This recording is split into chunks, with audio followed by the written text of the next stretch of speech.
be careful that we're not. Oh, damn it! There's the thumbnail now. God. So, welcome everyone to another First Reads, where I am joined by J.M. Clarke, and I am your host Brian. And yeah, you're used to this now.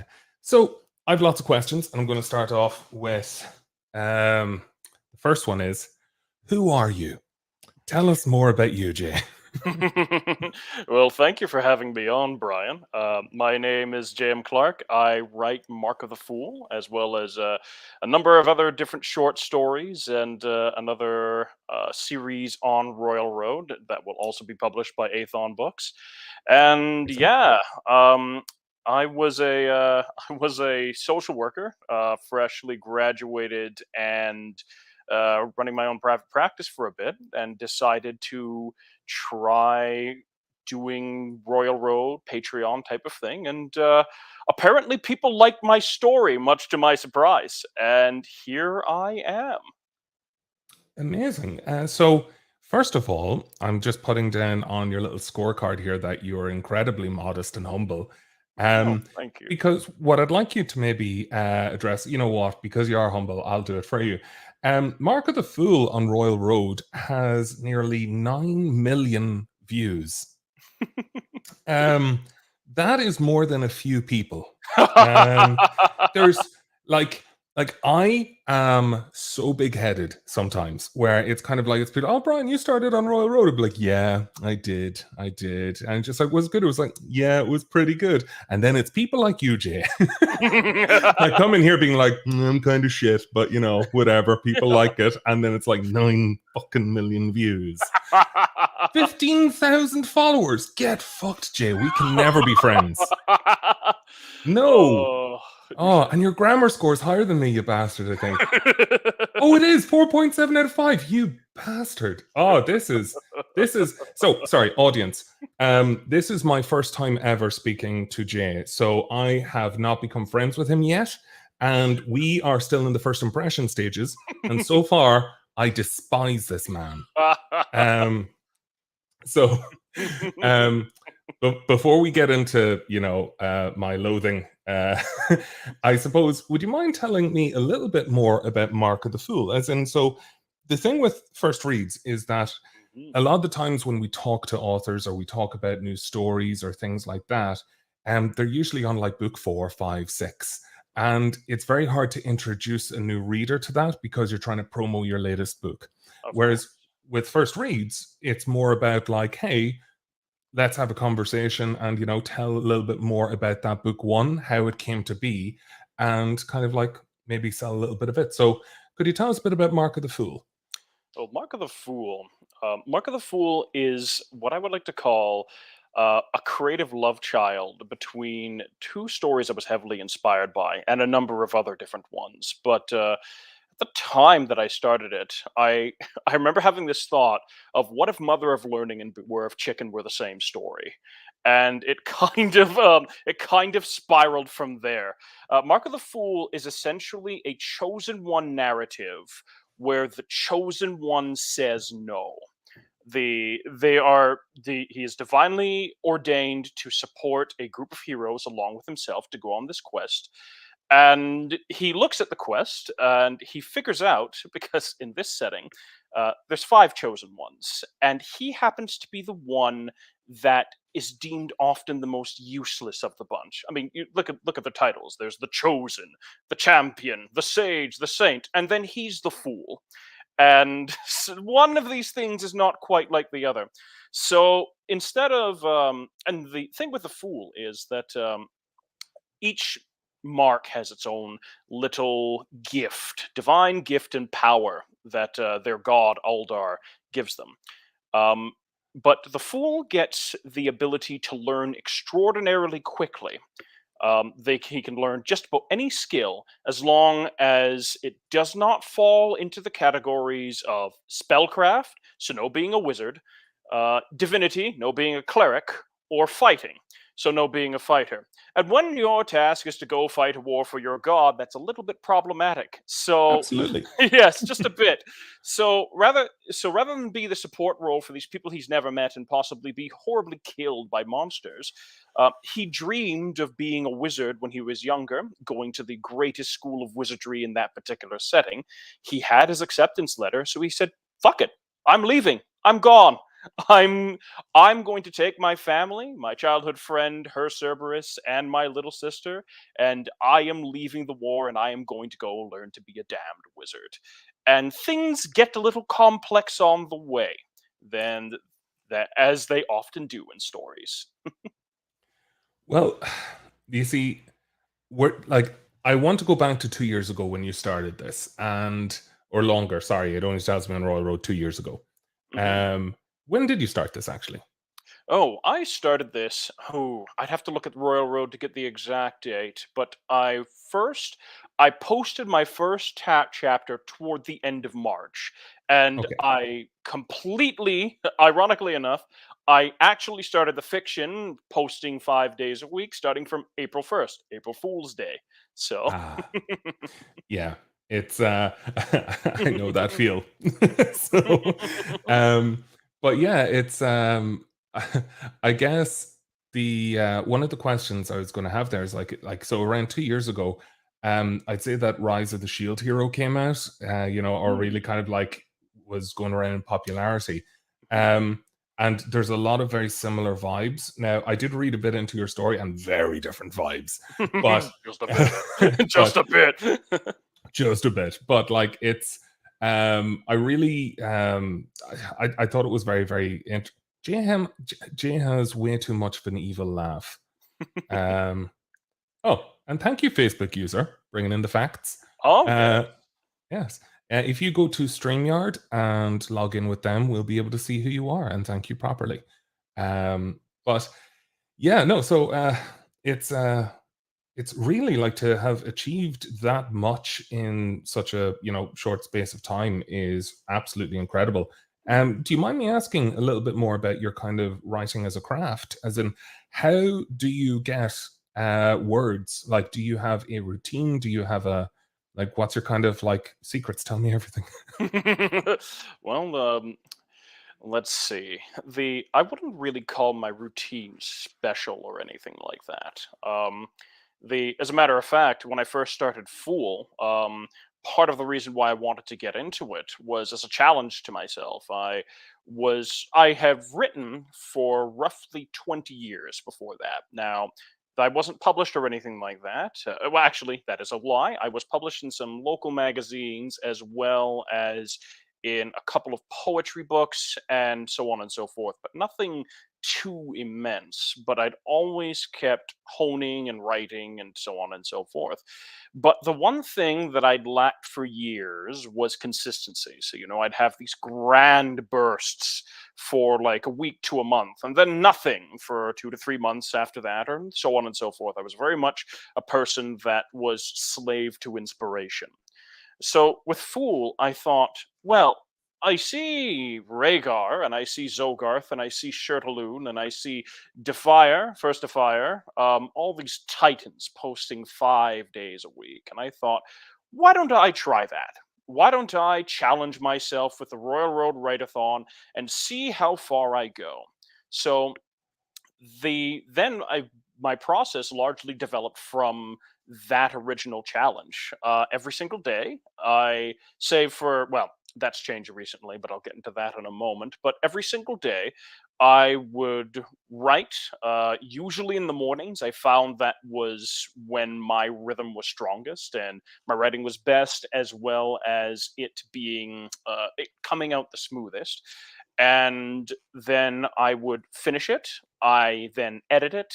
I then send it to a family member of mine who loves to loves to read my writing, and they proofread.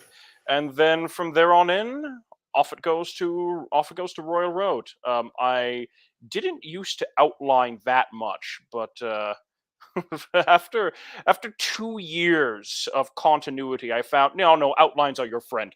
So I do that as well, usually once every week to 2 weeks or so, depending on what the part is.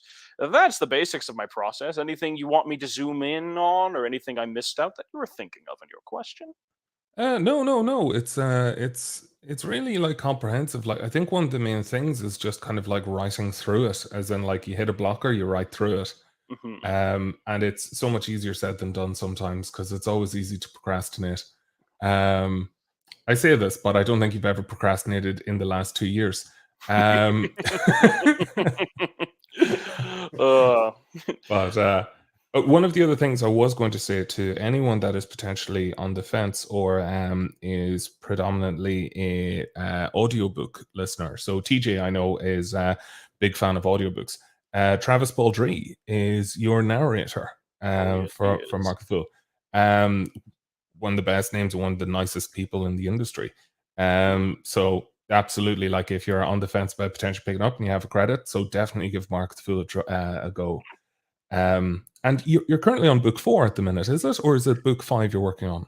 Uh, so book four is about to be published. I'm actually somewhere between 1 week to 3 weeks from finishing book seven. So, Oh, Jesus.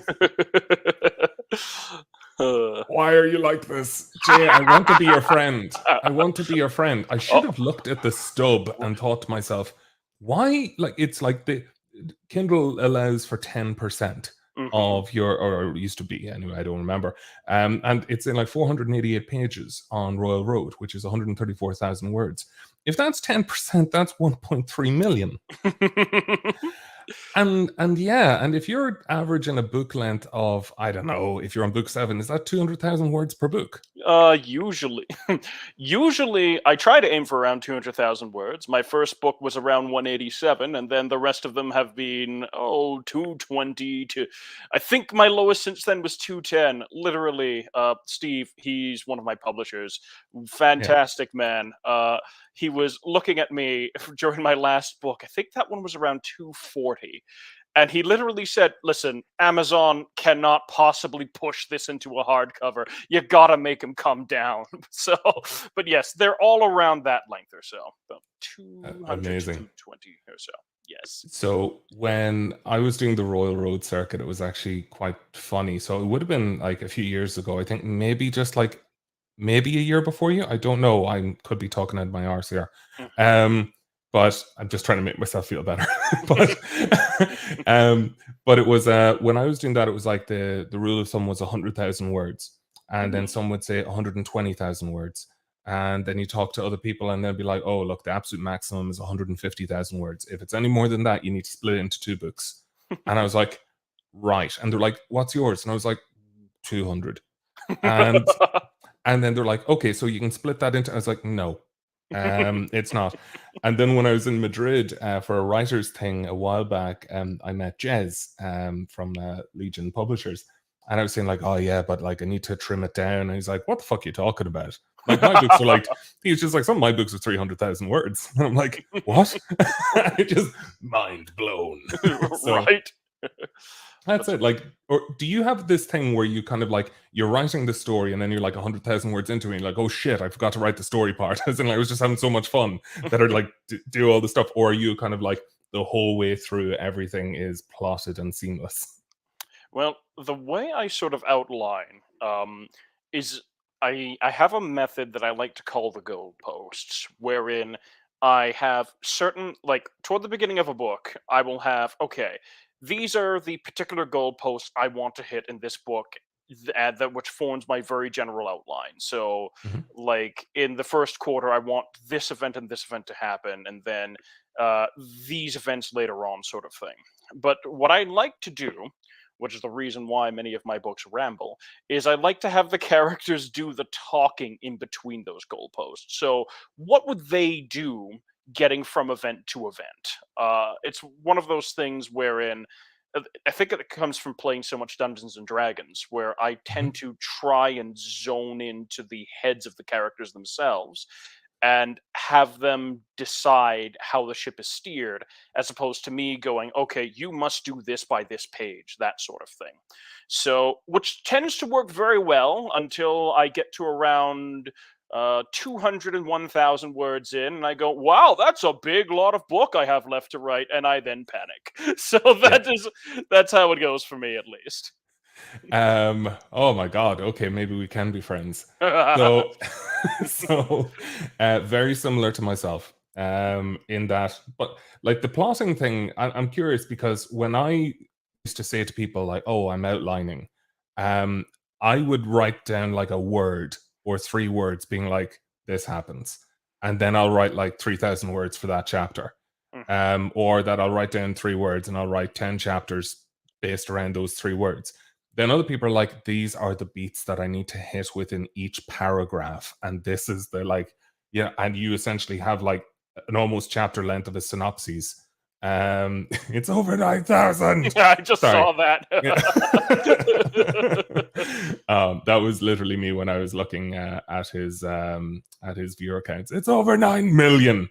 Sorry. Sorry. Um, I'm not salty. I'm just realistic. Um, so, which way would you kind of fall into it when you say maybe outlining and stuff like that? Is it quite like loose, or is it usually kind of like set? It depends actually on the part. When I outline from a macro perspective, I like to be as loose as possible, leaving those goalposts and the in-betweens. As I then get closer and closer to the parts, I then do additional, more zoomed in outlines that sort of depend on the detail varies depending on what's going on. If there's going to be some chapters where there's a fair amount of talking, slice of life, or some sort of development that involves a lot of world building, I'll be a little looser because, I have room for characters to then improv and make jokes and that sort of thing. If it's a fight, I tend to try and get the beats down very, very closely beforehand because to write a good fight at speed, I find I really need to have a lot of the detail already in my head so I don't end up in this situation where I go, all right, well, character A did X. Now I have to think about how character B would respond, and I'm writing this at a deadline and type of thing. So Yeah. it all depends on the part in that case. And do you think that D&D plays a big part in how you write combat? Because I find that the tempo of storytelling in Dungeons and Dragons, that when you're in an encounter, you're doing a skills check, or you're doing as in like the sequence of skill checks, and then you're just doing all these things. Does that have does that? Sorry, I got distracted by TJ's thing of like we now have a voice to counter Brian's. A voice off? No. Anyway, sorry. I can't lose to him again. He already beat me on words and popularity and sales. So get fucked, TJ. We're not doing this. Anyway, don't take my voice. That's all I have, Jay. So, but yeah, I mean, like, does the tempo? Do you think there's any like correlation between D&D, or do you have other influences that kind of inspire? There's a fair number of different influences. For Mark of the Fool, one of the strongest is D&D, and that's sort of dictated by the fact that it is a book about wizards. And my magic for this particular planet in this setting, I made the magic system heavily based off of D&D. I did more mana because Vancian magic makes my head spin, but I did do that in particular, and I found that it's playing wizards in D&D is complicated. So complicated. It is highly complicated. And thus with a fight, in order to capture some of the particular strategizing one does from action to action, you need to have a more D&D like rhythm with that. Mhm. In order to have each character show off different spell choices and different stratagems and stuff. So with Fool, that is by purpose. There are some fights in Fool which go by a different tempo because probably my biggest influence for writing are actually sword and sorcery novels, like the Conans, the Fritz Liebers, the Gotrek and Felixes. And those fights tend to be far more bloody, gruesome, and harder. Um, so it's one of those things wherein outside of a lot of the wizardly combat and stuff like that, it tends to devolve in those situations of absolutely quick, brutal, um, and often devastating clashes of force. So, but yes, for the more wizardry stuff, I absolutely D&D would be a very strong influence for the tempo. Yeah, no, it's very, very funny though, because like when you look at the character sheets for D&D for a wizard, it's like here are 5 pages, and you're like, what? Why are there 5? It's like you got to pick those things, and there's going to be a rest somewhere. And also, like, I was like, oh my fucking god, I hate this. I was like, can we just have Misty Step and Firebolt? Just so Bro, yeah. did you ever play back in third edition out of curiosity? Yes, and I despised it. Sorry. No, sorry. I apologize. I have strong opinions on things. It's like third, I was like, I'll tell you the reason that. Oh, and this is recorded, so that's good. One of the times that I've played third edition, do you know when you're surrounded by players that know the game infinitely better than you, and you want to role play, and they want to bring out their calculators? Oh, Uh, jeez. so Yes. third edition was not fun for me for those reasons. Right, right. Whereas I've had so much more fun with fifth. Now, mechanically, I don't even remember third, if that makes sense. Like Of the, course. the only kind of set changes I remember is like I love playing games where I know way more than the players and I'm the GM. So I Mhm. like Blades in the Dark, let's go, people, or like other stuff like that. But I played Pathfinder, and I thought that was like D&D for accountants. Um, I and Starfinder, which I was like, why did you even bother making this? But again, those are just my very, very shit takes. Yeah, that's all right. It's ironic because the third edition and Pathfinder are actually my bread and butter. So now we're enemies. Oh Tell my you what, god. if you give me like half your word count, like just like I I will apologize. I literally play these games with you. You just give me those sweet Oh. 700,000 words, and I'll just like rock onto the bank. It's grand. I see how it is. Yeah, no, and I would agree with you. Third edition Pathfinder are unbelievably horribly crunchy, and the reason why I brought them up is like a fifth edition wizard is complicated. A third edition in Pathfinder wizard makes you want to tear your eyes out if you want to have a more chill game. Mhm. But yeah, but not gonna lie, ironically enough, I actually mostly play fighters when I play D&D. So yeah. Oh, like myself, Jez, Lars McMullen, Kev Sinclair, we're all playing a D&D campaign at the minute, and I went with a bard, and Ooh. holy shit, am I squishy. It Yeah. is it is actually painful. Like Jez did something like 50 points of damage as a fucking dragonborn paladin, and Hmm. I did 6 points of damage with psychic blades. And I'm like, why am I like this? And it just and the DM is trying to be so nice, and he's like, "What visions did this giant worm creature conjure from your 4 points of damage of psychic blades?" And I'm like, I don't know. Like, why is that guy here? Like, I don't know. Like, and you're trying to do this, and he's just like, great input, Brian. And like, next, back to Jez, who's going to kill shit. And I'm like, fucking hell.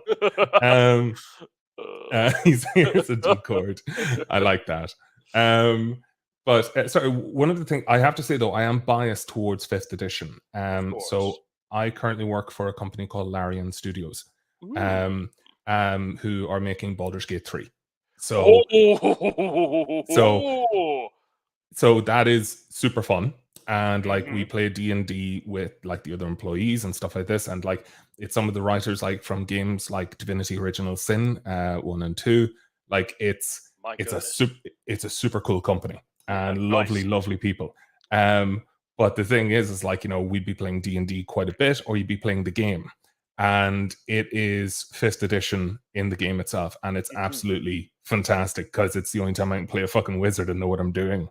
Or playing as a warlock and be like, oh, what's that? Eldritch Blast. But yeah, no, it's super, super fun. Man, I wish I knew someone from Owlcat so I could invite them here and get a sparring. Oh my god, I love Owlcat. So Kingmaker is one of my favorites. Oh, nice. I didn't enjoy Wrath of the Righteous as much as I had hoped. Really? I Really? played it the moment it released, and the bugs were a little bit of a deterrent, but I'm very high hopes for Rogue Trader. Yes. Oh yeah, Rogue Trader. Oh, I'm so excited for that. But yes, um, actually, I actually forgot how we got onto this. You I'm so asked. sorry. You were asking me, it was 3rd edition crunchy. Yes. Yes. Yes, So yes, and that's what it was. Yes. Yes, we're talking about rhythms of combat and writing yes. and such. Yes, of course. I warned you like 1 minute before this call started. Just like, are you aware of how much shit I talk? And it's like, whoosh, we're going to be moved in a different direction. Yeah, of course. Give me a second. Oh, sorry, there were 2 questions here. So Ooh. one of them was from Connor Hutchinson, the Yes. explosives enthusiast. How's GM doing? I really love your books, and the daily chapters are always fun. So I want to make sure you're doing well to avoid burnout. Discuss. Oh well, Connor, I am already a corpse. I am just dead. No, I'm kidding. The I I find that I'm doing fairly okay, and I should actually get to something. I will say that I mentioned something earlier, and then I forgot to follow up on it. But I will actually say that was foreshadowing for me being able to expand on this point now. So I used to write 7 days a week. And I found that after a year and a half or so, that was not sustainable anymore. It was squeezing too much of the creative fruit every single day, and you'd be surprised at how much that wears on you. Like, I'm not sure how many writers we have in chat, but sitting down for anywhere from between 1 hour to, if you're like really really quick, I have a friend named Actus who writes 3,000 word chapters in an hour, the bastard. But either way, he if you're that quick, then it can be less trying. But over time, especially since I grew to more tired over time, it was taking me roughly 9 to 10 hours to finish a chapter, and sitting for that long, like crunching the numbers in the mind for that long, just was not sustainable. So after a time, I gave myself weekends back, and I've been much much healthier since.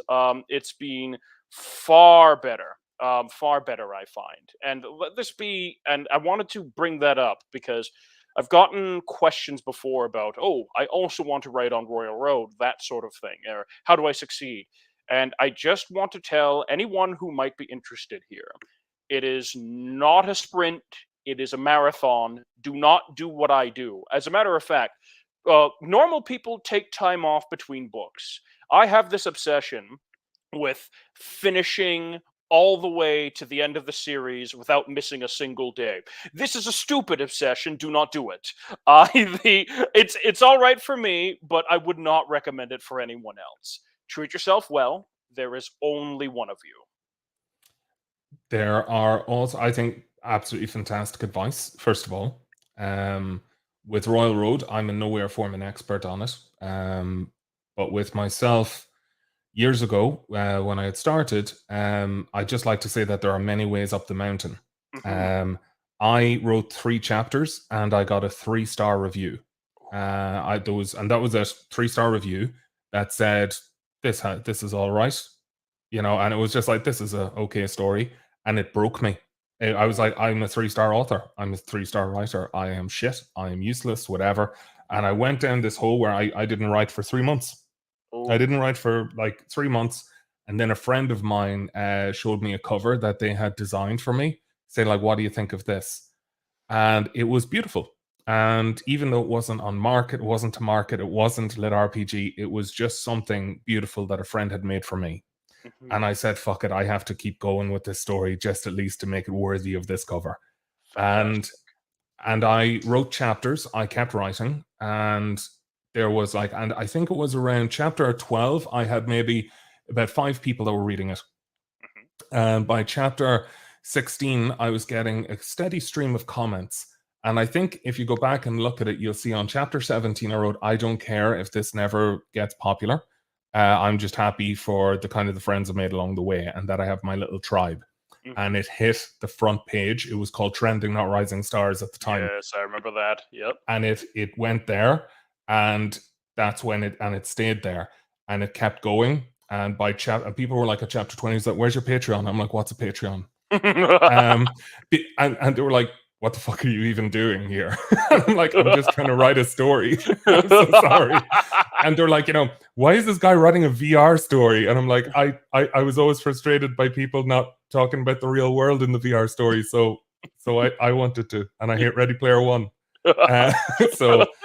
And it got to the top 10. Nice. And then when I was number 7, Matt Dinneman fucking came in with Dungeon Crawler Car and knocked me out. And I was like, and then I met him, and like he was just like, hey, I'm Matt Dinneman. I was like, I know who you fucking are. And and it was just like, him and Shirtaloon coming in and knocking me out. I was like, I hate you. Out of curiosity, do you know anything about Warhammer Fantasy? Or I'm not going to reach for the book. No and yes. Okay. So I would be like, I've played Mordheim and loved it. I would be Evan Karstein if I could be reincarnated. Yeah. The reason why I bring it up is because the dwarf culture in that setting has something called the Book of Grudges, wherein they write down every single grudge that has ever been committed against the dwarf race. And over the course of this conversation, I've just been thinking, how big is Brian's Book of Grudges? My God. Words do not even come close. As in, like, it is a tome of magnificent proportions. But hello, Sharon. Testing. We ignored your comment. You're welcome. Sorry, I said ignore comment. Thanks, and I just had to say it. So Akib, yes, I've got a big grudge book. I can say that 3 times fast, Jay. Big grudge book. Big grudge book. Big grudge book. Big grudge book. It lost all meaning for me. Yes. But to harken back, it's that there are many ways up the mountain. That was with a 3-month hiatus after chapter 3. So people that are saying like, oh, you need to release a chapter every few hours when you're first starting out, or you need to release a chapter every single day at this time. It's like, find a pace that works for you. Your story is going to be told regardless. You just need to focus on the fact that you're writing it. And yeah, it's a platform and stuff like this. You can eventually get to the point of like yourself, Jay, or even like the likes of Void Herald, where Blood and Fur and Commerce Emperor were number 1 and number 4. Yes. And despite them only having 5 chapters. And I'm like, that's incredible. Like, do you know what I mean? And yes, absolutely. And Legendary Grudge Book. And just like, oh, I can imagine it with a glow. And then you just open it and then it just everything turns to darkness and it'd be like, J.M. Clarke. And then just like 5 pages dedicated to you. What, not 9 million? Disappointed. Yeah. You're still below the 9 million mark, okay? Like, expect like shit to be sent in the mail. First of all, I need you to tell me where you live, and then I will send you the shit in the mail, okay? And it may or may not be human feces. Who knows? That's very sanitary. Oh, that's great. This is great. It will be in a Ziploc bag. You're welcome. It will be sanitary. Oh my God. Oh God. But hey, if the delivery guy fucks it up, it's on him. It's just like, why am I covered in shit? It's just like, well, you didn't do your job properly. Oh sorry, I'm not a bad person. Everyone else is. Okay. Wait a minute. Hold on for a second. I thought I slipped it past you. Damn it. Anyway, but yes, but you were saying that there are many ways up the mountain, and that they're doing the rapid releases. Yeah, you mentioned Void Herald. Keep going. Yeah, sorry. Again, it's just that there are so many avenues to success in this fledgling kind of genre.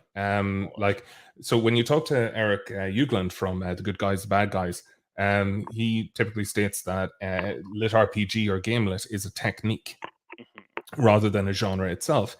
in that you are able to write any sort of genre in a lit RPG manner. So you could write horror, you could write romance, you could write all these things as a lit RPG or gamelet, so that you're not kind of defined by the genre and stuff like that. But the reason it's so free flowing is because it's relatively new to all of us, in that it's only a few years old, and it's kind of gaining more traction and popularity, as we progress. And that if you have a off the wall kind of idea for a story, like what would happen if you combine Mother of Learning and Beware of Chicken, you'd be able to kind of make something of that and go with it. Like Heretical Fishing, that was up there. What an incredible story. You have like This Quest is Bullshit. Really enjoyed the first one. Like you have what was it, Morkster Chef by Actus. Like you've so many great stories that, and like Commerce Emperor is the first one of Void Herald's ones that I'm like, fuck you, I became a patron, and like as in like people, subscribe to me, I don't subscribe to them, this is bullshit. So hey Jay, how's it going? But so there are many ways to succeed in this, and it's just finding something that works, the cadence that works for yourself. Because at the end of the day, it's like if you burn out and you stop writing, then no one gets to read the end of your story or whatever the end of that saga is going to be. So just preserve yourself and just do it at your own pace. Yes. All right. I believe we had a second question. We did. Do you find it hard to make cool/interesting items that don't end up OP, or do you often make items and end up nerfing them? I find it's more the former, because I don't tend to like nerfs, and I don't tend to like retcons. In video games, like I despise when something gets nerfed. And in books and series, I don't tend to like when things get retconned. So usually I sort of sit there, and when I come up with a new item or a new ability or a new spell, I try to do what I like to call the JoJo treatment, where JoJo's Bizarre Adventure, the entire rhythm of the fights in that series go with, okay, here's your one power. Now, what's the most horrifying bullshit you can justify with that power? And generally, what I like to try and do is whenever I have an ability or an item in Mark of the Fool or another series, I go, okay, what would a very clever person try to do with this? Sometimes it's hard to think of every possibility due to the speed that I write Mark of the Fool. But I do my level best to try and think that through.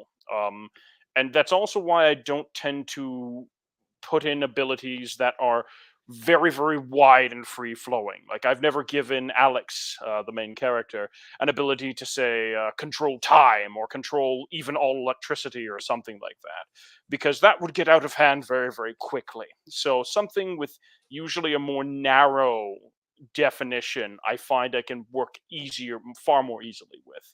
But yeah, that's usually my process for coming up with items and trying to avoid them becoming unbelievably broken. But yes, that's how it works. Excellent. And I like that. It's really fun, like a kind of a subversion of expectations. So it's like, oh yeah, I've seen this power a million times, and then it's like, oh, I have not seen the power done that way. And it almost kind of like reminiscent, just like, oh, I control water. It's like, oh, water some plants, and then you make someone explode, and you're like, oh no. It's like bloodbending. Yes, I was going to ask if you watched it. Yeah. I remember. Oh God, I remember that episode, Brian. I remember when that episode came out, because I was just sitting there going, like the entire series, going, man, could you bend blood? Imagine if you could bend blood. And like, a series never usually goes there. And then that episode came out, and I was just like, oh. I forget the episode, but like I just remember the earth bending, and then how it goes into like steel bending or like iron bending. And then you just see like, I forget her name, but it's like Toph's descendant or like daughter or something, and just like flying in like on these like fucking grappling hook iron bending things. I'm like, oh my God, this is so much cooler than throwing rocks. Right. Yeah. But yeah, it's oh God. So does anyone else have more questions to throw into us? Because like we are, thank you, Fabian. Do you have already an outline of how long the story will continue? For how many total books do you aim for, if you don't mind sharing? So, Mark of the Fool will be 9 books. So we have around 2 big books left before the series finishes off. In terms of timeline, I suspect that the series will be wrapped up around this time, or maybe give or take a month or two next year, essentially. Um, so those that are currently up to date, you can see things are indeed coming to a head, especially on Patreon. So like that shouldn't be too surprising to a lot of folk who are currently up to date. But yeah, just about nine books on that one, and then we reach the end of the tale. Yes. That has to be incredibly exciting for you. It is. The thought of this would be the very first series I've ever finished. And now and then I look back and I go, okay, well, like Jay, you just bloody wrote like 7 books, and you're going to write 2 more to make 9 books in just around 3 years. Like, what the hell type of thing. Absolutely. I'm asking you the same fucking question, Jay. I'm like, what the fuck? You're making us all look bad. Well, you Like, what see, did I do? well, you see, Brian, with enough cocaine, anything can happen. No, I'm kidding. He's not kidding. But yes, don't do cocaine, kids, No, do not unless do you can cocaine. verify its purity. Anyway, so it's I'm sorry. I'm so sorry. So but yeah, anyway, sorry. I was going to ask you something there and it just completely slipped my mind. Actually, yes, one of the questions I had. So before we jump into the other questions, we had talked earlier about that you love that in between these scenes, it's that the characters are talking about them, talking about like they kind of fill the expositions through dialogue, which is one of the things that I personally love doing myself. Mhm. But when it comes to the actual characterization of individuals, personally, I draw from my own friend groups to kind of like maintain a certain level of authenticity of that character. Be like, how would this person react to this happening? And that's how I kind of do it. Now, do you kind of are you, all of your characters like completely just fabrications within your own mind, or do you draw inspiration from others? Hmm. The short and dirty answer to that is some characters are indeed drawn from people I know. Many events, especially in the earlier books, were drawn from different things that I actually either experienced directly or knew people who experienced such events in university. And other characters are indeed my own fabrications. They so it all depends. I find that at least for me, I have it a pretty easy when it comes to being able to keep most characters straight. So and that probably comes from DMing for so long, because when you do that, you have to like remember like 5 billion non-player characters and keep them all straight at any particular time. And you have a plan. You're like, okay, these characters will be involved, and these other characters will only show up for a scene, and then that never survives contact with your players, who immediately attach to the one person you thought was a one-off, and then Mhm. you have to completely renegotiate your plan. As a matter of fact, I would very much liken it to improv, wherein as I'm writing, I'm like constantly switching the perspectives in my mind of these characters, some of them constructed and some of them inspired, and just going through each of their actions, dialogue, and their being as I write a particular chapter. So yeah, so short answer is it depends. But Mhm. I find that even the ones I construct, I can communicate with them effectively. But yes. Excellent. And another question, I suppose, that with getting to 9 books, have you kind of faced, and like, obviously, disclaimer alert, as writers, we absolutely love the series that we write, and we Mhm. absolutely love fulfilling those stories and telling those tales. However, have you reached fatigue with Mark of the Fool, where the other ideas in your head are constantly just like knocking on the door, being like, when are you writing us? I find that those questions are difficult to answer because I'm not sure if a reader, like, if I was sitting there as a reader and I hear an author going, yes, I'm very fatigued of this story, like, if that would make me feel very good. But what I can say is that, as a matter of fact, I've kind of got a story of where I was on the other side of that. I but right, back to the question. No, I wouldn't say I'm fatigued. I would say, however, that I am feeling excited about certain ideas that I do want to explore. So it's not a situation where I'm going, oh God, I'm tired of Alex, I'm tired of Mark of the Fool. I really want to move on right now. But I am excited to get to its conclusion because I've never gotten this far on a series before. And I'm also excited to do follow-ups because a friend of mine, Zogarth, he writes Primal Hunter. Yes, yes. Cue Hmm. the cheers. Cue the cheers. And he he very much wants to. At least last I spoke with him, he very much wants to write that series forever, which I strongly respect.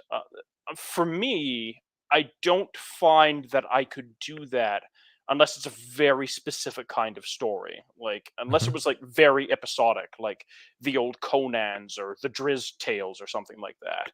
I find that after a certain point, it reaches a conclusion in my mind, and then I go, "Yeah, it's done now. It is finished." So, and I think that is something to celebrate. I really, really love reading great endings to stories that I loved growing up, and to be able to get to one myself is just, whoa, it's humbling and it's incredibly exciting, Brian. No, and I get that, and it's I look forward to eventually experiencing that in 10 years' time. So thank you, Jay, for achieving that next year. Go Oh, fuck yourself. So I think you said that there was an example that you had from the other side. Yes. Okay. So I remember.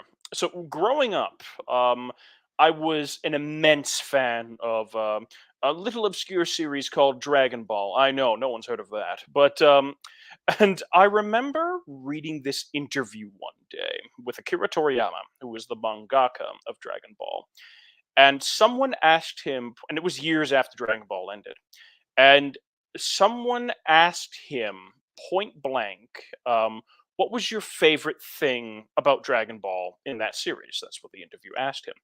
And it's not quite the same question as you asked me, but you'll see what I Mhm. mean in a moment.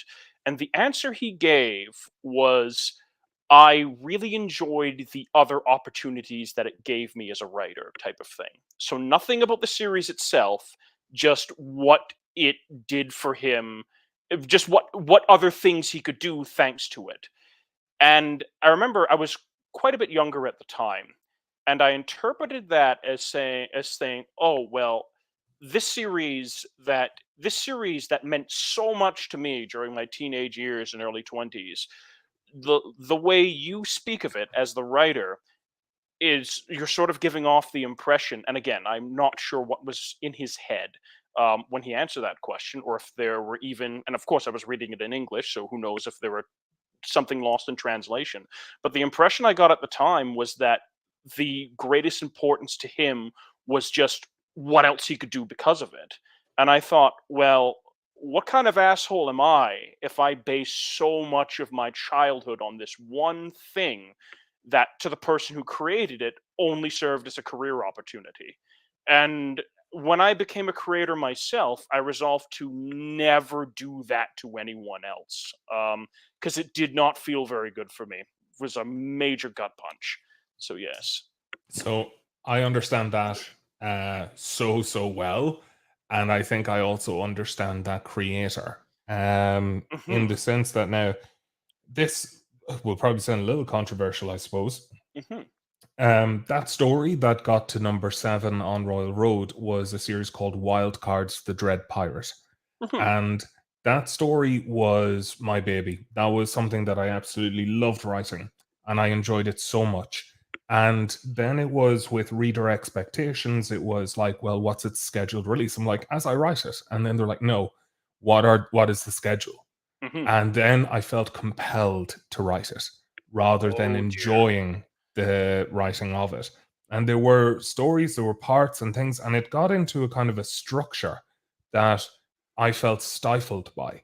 Mm. That I was like, my best ideas are when I'm kind of given free rein and kind of like this. And I kept putting myself into a certain, like, okay, I need to write this way, I need to write that way.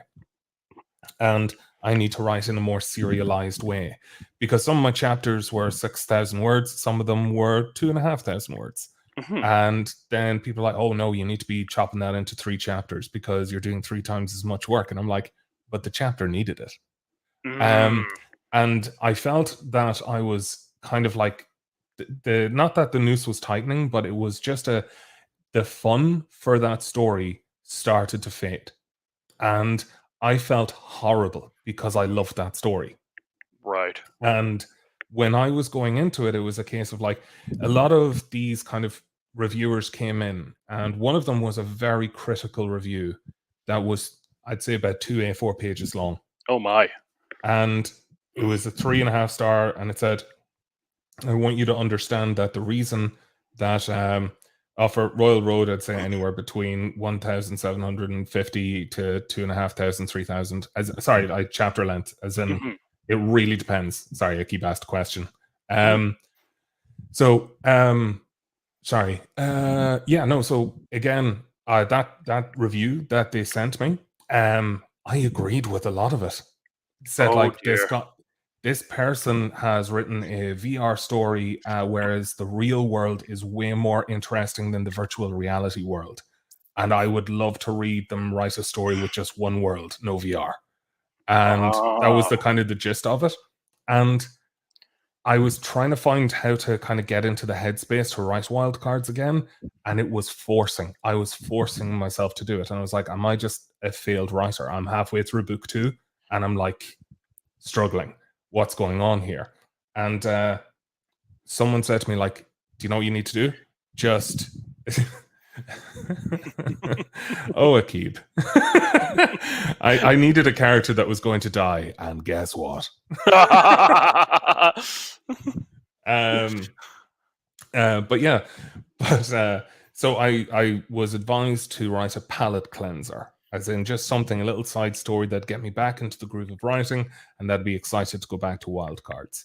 Mhm. And you have to appreciate that I was probably writing maybe one chapter every 2 weeks for wildcards. Mhm. It got down to that point where I was just forcing myself to do it.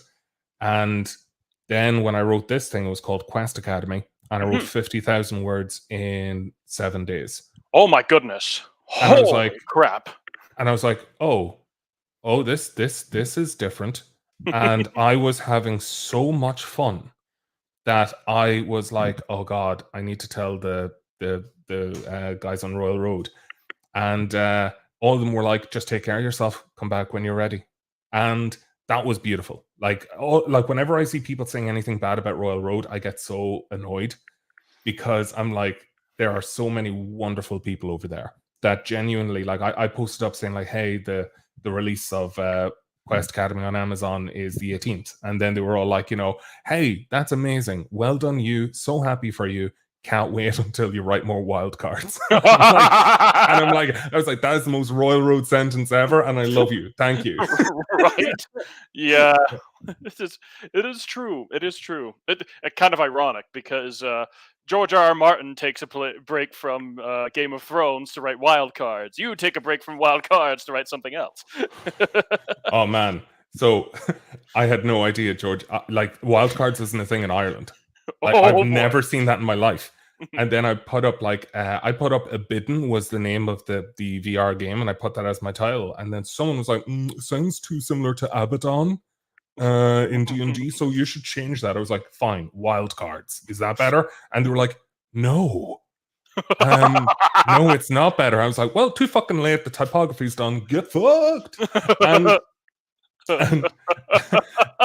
and and one person left a 1 star review saying like, this has nothing to do with George R. R. Martin, and he had like 60 downvotes on that he said like, hey, if you just like put up a disclaimer that it's nothing to do with wild cards, I'll remove my review. And I'm like, okay, buddy.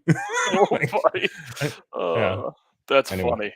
it is That funny. that is funny, but and a palate cleanser story can be good because to anyone who's an aspiring writer um, out there, want to tell you because I have experienced sometimes the beginnings of burnout, and I have had friends experience burnout, and it is far more terrifying. And I should explain that I also have experienced it in some of my old career as well.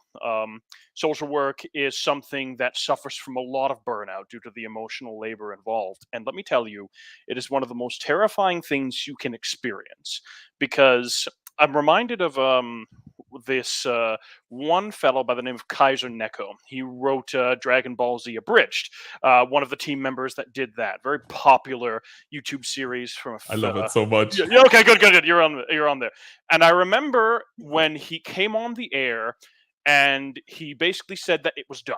They finished at the cell arc, and he basically said that that they burned out, and it was terrifying because burnout can make you hate something that you actually love, and that stuck with me. It's something, and it's one of the scariest things that you can happen to any creative, I think, because if you let yourself get there, for many of us, our creative outlets are our hobbies, our soul, the things that we aspire to for our whole lives. And if you come to hate this thing that's so central to you, what do you have left? So it's one of those things wherein I think you writing that palate cleanser story to stave that off, one of the smartest and healthiest things you ever did, Brian. Kudos. Absolutely. And I can't go back to, and the reason that I told you about Quest Academy is because, to kind of harken back to Dragon Ball Z, the opportunity that it gave him for other things, in that Hmm. wild cards gave me the opportunity to write Quest Academy, in that, Ah. so that I was able to then kind of write this amazing story. Now, I in my head was like, I have learned so much as a writer with this. This is my, not to say magnum opus, but for right now it is.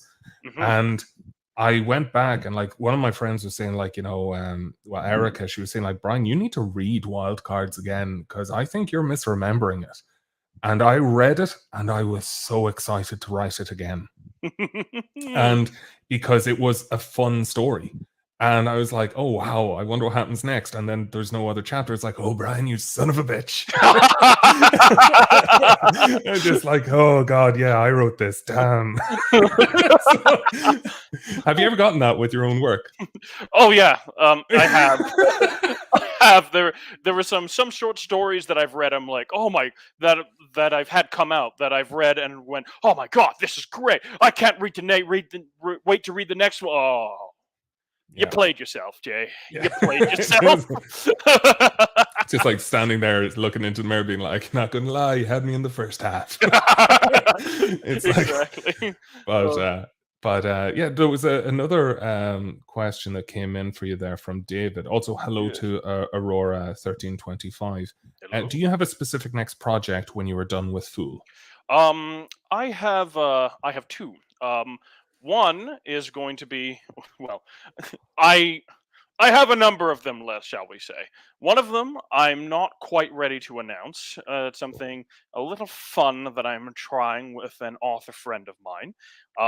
There is then the sequel to my other Royal Road series, which will also be published by Athon Books, that I'm currently working on. So I'll hopefully have that done before Fool ends on Amazon because I would like to get that done sooner rather than later. So I'm excited about that. And then I have and then the next big project is another progression fantasy series that I've been cooking up for quite a long time. It takes place in the same universe as Fool, though on a completely different planet. And spoiler alert to those that have read Fool, one of Balin's cabal is from that particular planet. So, so you have that to look forward to coming up. But yes, But yeah, so that's next on my docket. So, and I am quite excited for those. Amazing. I'm delighted for you. It sounds like you're really pumped for it. One of the questions that I had, and Mhm. David also sounds very excited for it too. Yay! So, yay! So one of the other questions I had was that you're writing this, and like even the likes of I suppose Zogarth, who you mentioned, would be content to write, it for forever. Mhm. Um, the themes that I enjoy most within a story are typically classist themes and I suppose rags to riches. Mhm. And to kind of do them convincingly, there has to be an end. Mhm. As in, like that, to kind of overcome the cast or to be able to kind of like prove yourselves, or being able to, like, achieve the riches from the rags, that Mhm. that you're essentially going to be edging people for a very long period of time with those themes if you don't give them a conclusive end. So I know that for me, I wouldn't be able to write a very, very never-ending story with the things that I gravitate towards as themes. Mhm. Would you mind me asking what sort of themes that you write, and maybe your thoughts on their longevity? Hmm. Well, let's see. Um, it's sort of funny because as a writer, you see, I'm one of those awful, terrible pulp writers.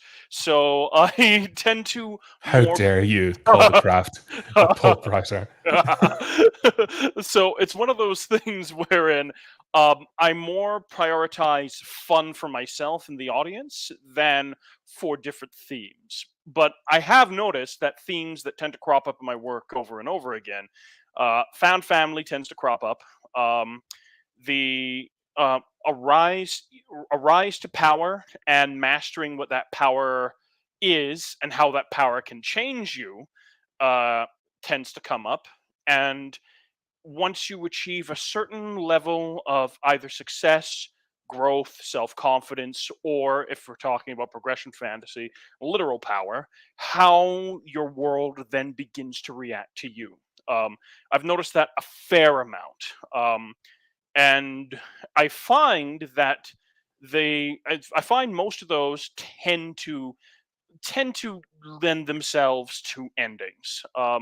Myself, because with um, with found family, when one finds a family, unless one wants to keep collecting family members like Pokemon, Yeah. at a certain point, there's a certain point your family is complete. Now, of course, in real life, any sort of family goes through ups and downs, falls and rises, fights, grudges, sometimes big books of them if their name is Brian, and the and other and and making up. But I find that in fiction, um, but it's one of those cases where I find like real life sometimes doesn't translate very well to fiction because oftentimes the fantasy of a found family is I found something that I was missing, and then to play out the complications of that cracking or losses in that is painful. So depending on the type of story you're writing, you might not want to go there. And I find that it's not something that I usually do without intention. As for reacting to the world and how the world reacts to you as you come into power, I also find that lends itself to an ending because eventually, as we grow, we're always growing and always changing. But usually, when we have a particular thing we're growing toward, we achieve it or we fail to achieve it, and then that changes us. And that is usually either an ending or a bridge to a next part of life wherein your story changes. Same thing with the world reacting to the character. Eventually, the world you have changed, the world has changed around you, and now it is fallen to a sort of new equilibrium with your new role in the world as a character that has come into power. That also has an ending to it. And that is not to say that it ends forever and people don't change and stuff like that. But often the way I think of it is these characters' lives, unless they're dead, will go on after the after the ending. But the story will be different. It's a Mhm. different story. Like Avatar: The Last Airbender, an exciting kung fu action quasi progression fantasy show ends, and the rest of Aang's life is not is a story, but it's not the same story. It's probably a romance story. It's Mhm. probably a story of family, that sort of thing. So you could continue the series, but if you're a reader, you're going to be like, what the hell is this? Where's all the kung fu? That sort of thing. So that's the sort of way that I tend to look at how my themes age and then come to an Avatar: The Last Airbender does not get enough credit. end. I know, Uh, right? it's just like, oh, my girlfriend tried to kill me. It's like my girlfriend turned into the moon. That's That's rough, rough, buddy. bro. I just, I just- It's so it's just, good. it's so good. Yeah. Um, but like but yeah, like, oh, so I'm just thinking now, like the Mhm. of the different sort of topics and stuff that we've covered, like how have you found that? So you've been working with Athon, Mhm. which has been, I imagine, fantastic. Oh You yes. mentioned Steve earlier. I met him in Vegas Mhm. last year. So for a convention, not that we're just randomly at a roulette table being like, Steve, like, So, well, if Athon goes bankrupt within the next week, I know what happened. But if it goes bankrupt in November. So, um, yeah, keep going, keep going. speaking of conventions, actually, will you be at Dragon Con this year? I'm trying desperately to go. Due to some stuff earlier in the year, I ended up 2 months behind schedule. Um, 2 months behind schedule in terms of the projects that I have to do than I anticipated. So as of this moment, I'm not sure because I live in Canada, so coming down to Okay. Dragon Con's a little bit trickier. So at this point, I'm not completely sure if I'm going to actually be able to make it down this year. I'm Mhm. trying. God, am I trying? But I'm not. I can't really promise that as of right now. Next year, hell yeah. But this year, I'm not quite sure. Okay. So the reason that I'm saying this, okay, is that Mhm. like, and I'm saying it in this particular way because you used to be you juggernaut, okay? Yes. So, you're saying that Canada to Georgia is a bit of a trek. Oh I'm no. in Oh Ireland, no bitch. no no no no no. What a great trap that was. Yeah, I'm Thanks. so sorry. Like, it was so convoluted and terrible, and everyone's like, "Oh my god, Brian, shut up!"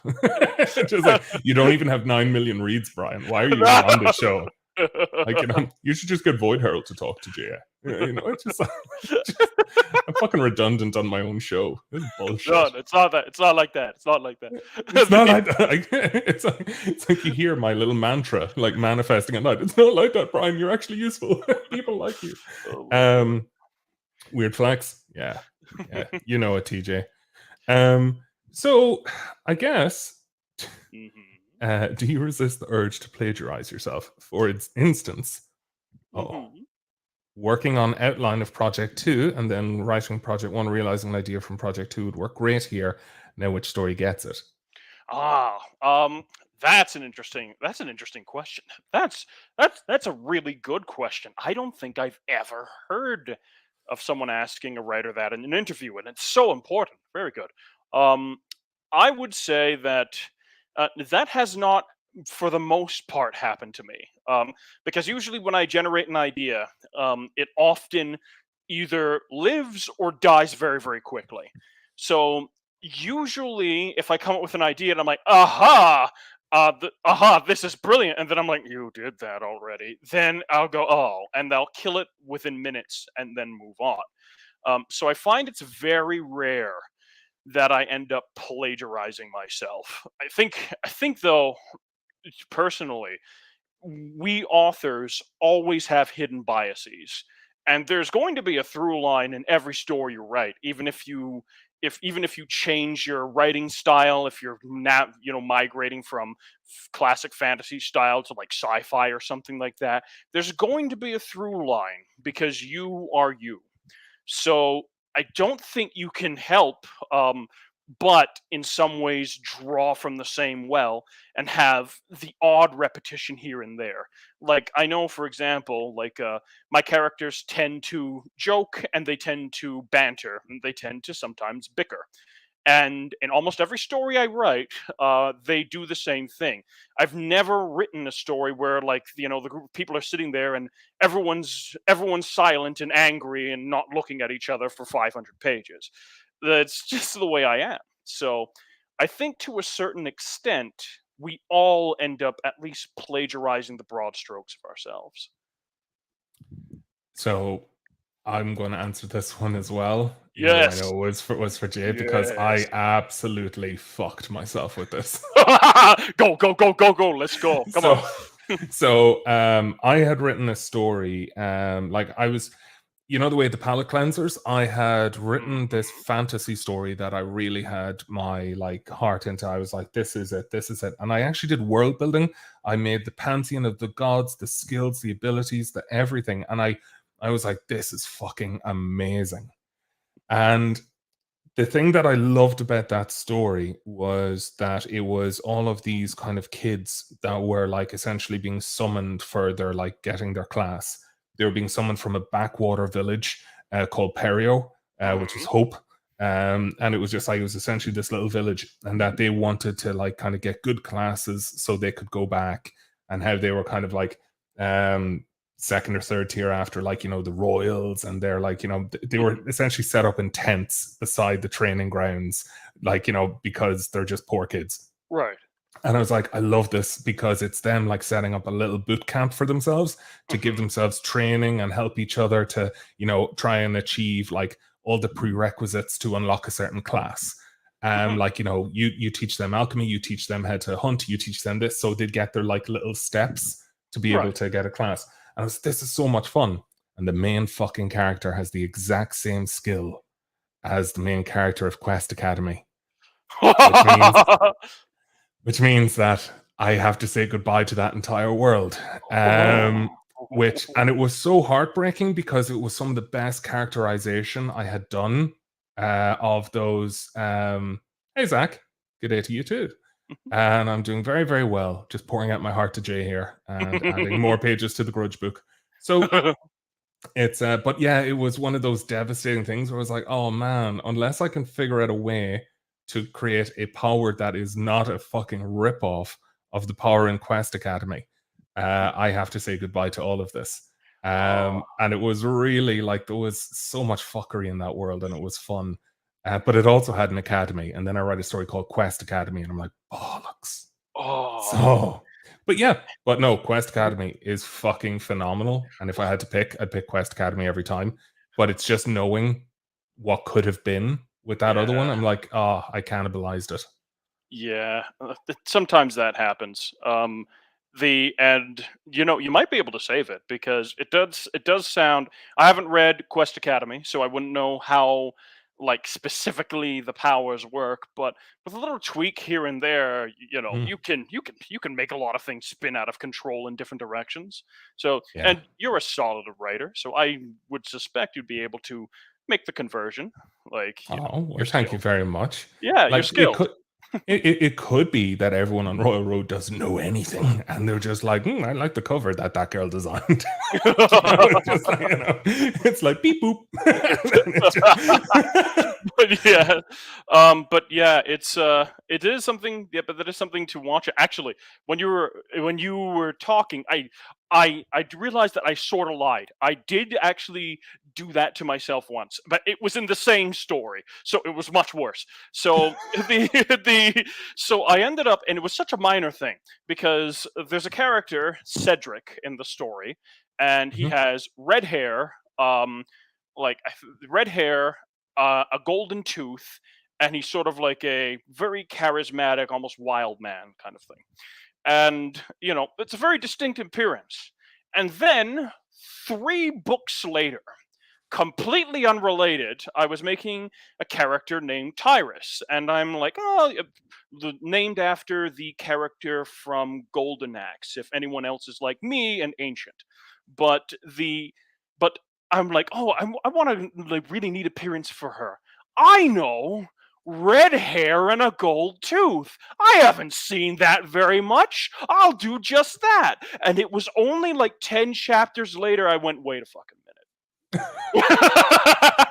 and I actually got to play it out later though, because I actually had the main character nearly have a breakdown in one chapter going, these two people look so similar. No, something must have happened there. Like it's almost like a god forgot he made one and then made the other one. Like there's got to be something there. And like his friend was like, that's coincidence. You're talking crazy. And they went back and forth. So I got a bit out of it, but it was a case where I did in fact near, I wouldn't say screw myself, but I hung my head after that. Not going to lie. So, what is the funniest and or stupidest thing you have done because of reader feedback?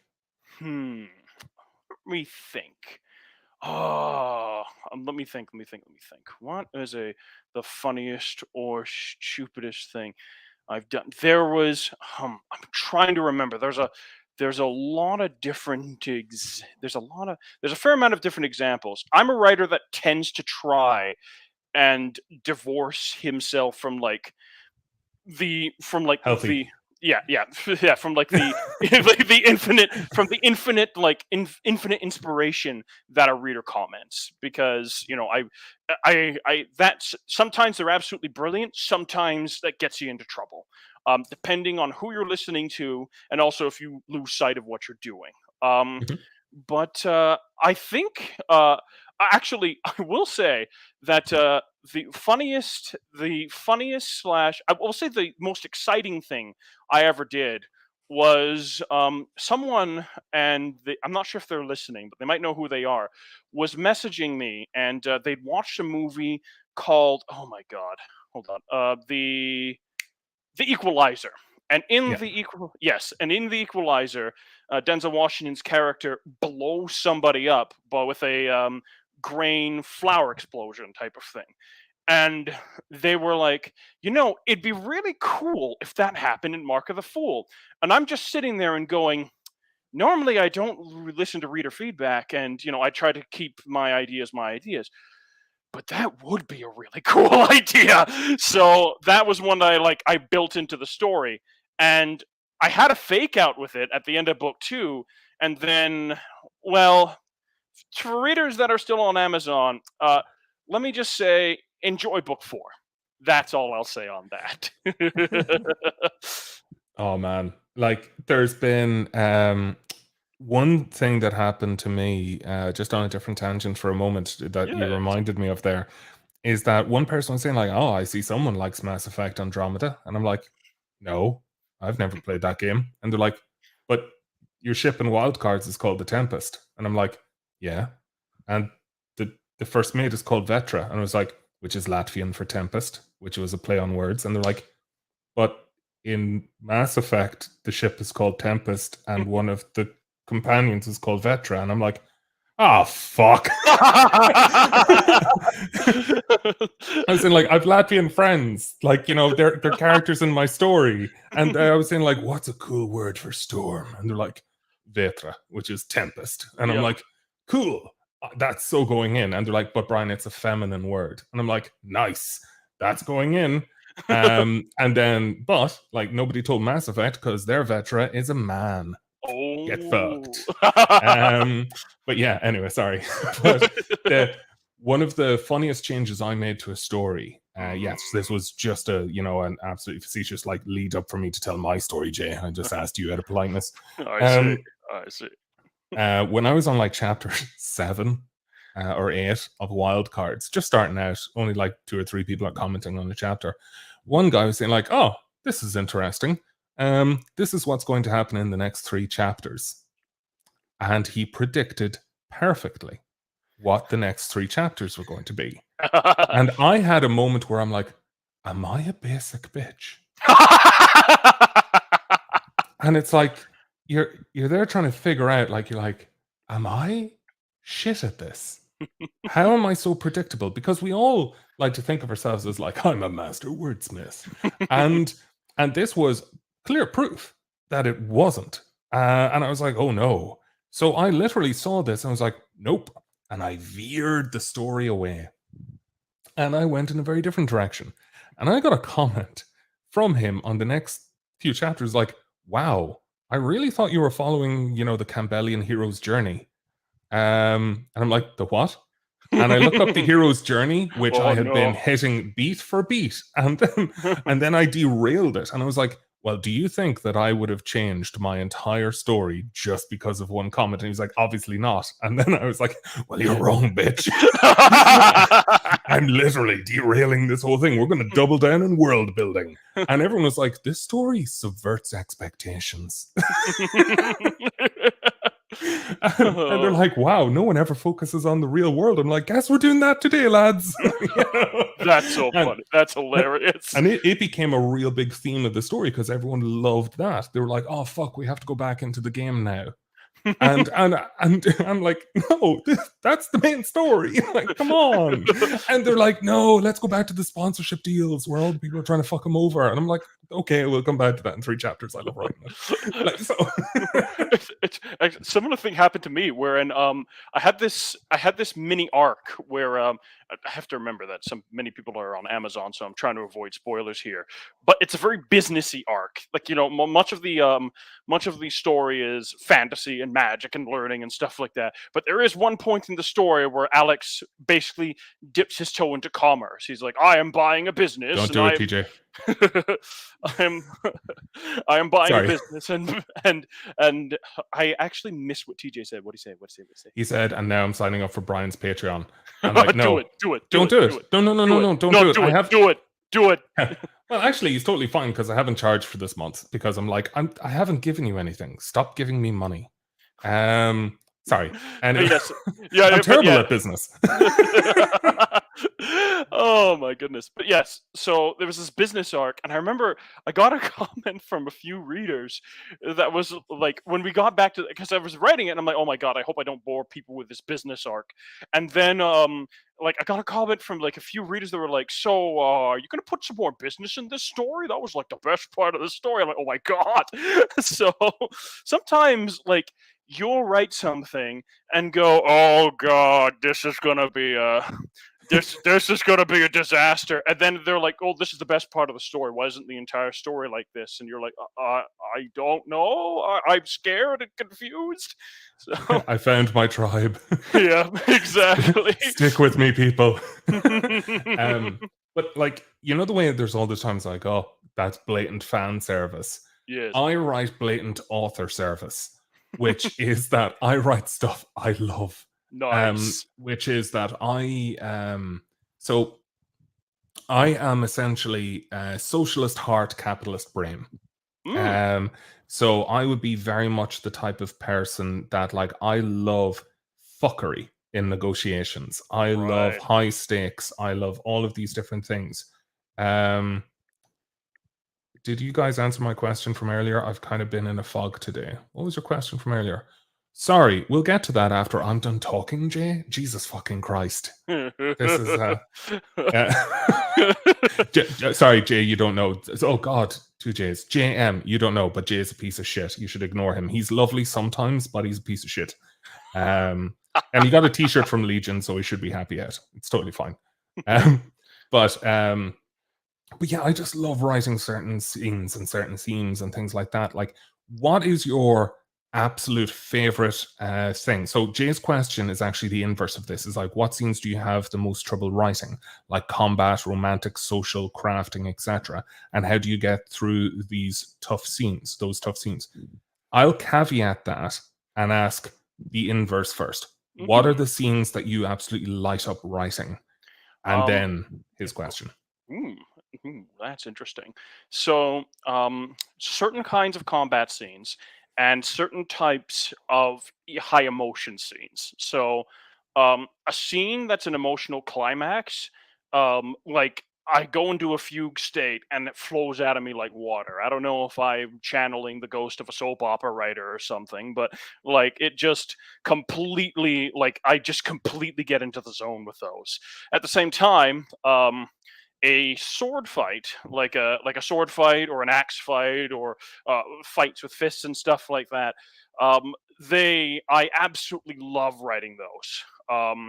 The I absolutely love writing those with just how visceral and kinetic they can be. Just those are some of my favorites. I also actually really enjoy writing like scenes of romance. Which if you're up to date on Royal Road, you probably know what I'm talking about. And yeah, those are probably my favorite scenes to write. Ones that I have most difficulty with. Let me see. Probably the ones that I find the most challenging. Sometimes are chapters that focus very heavily on coming up with uh, coming up with new magic. Some because the I like that. I like it, but they're quite difficult to do at speed. Remember what I said earlier? It's about figuring out, is this power going to spiral out of control? So to do that at speed can be a bit stressful because there are often time periods where I go, okay, okay, did I dot my did I dot my I, did I dot my P's? See, I'm already going crazy. Did I dot my T's? Did I did I cross Wow. my T's? And Oh my God. I am a writer. I swear to God, I am a professional writer. I pray for your fucking editors that listen. They're like, how did you dot a P? It's on a keyboard. How? It's an umlaut.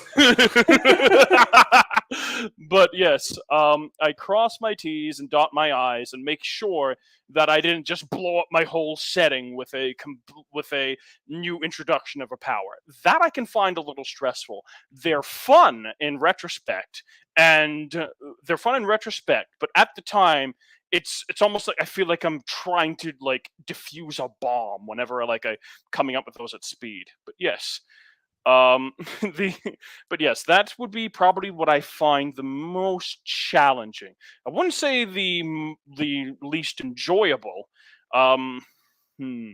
Yeah, there's not really any sort of scene that's coming to mind at the moment that I go, "Oh my god, I hate this." Whenever like it's coming up. But how about you, Brian? I know you're about to answer the question, so why don't we get to you?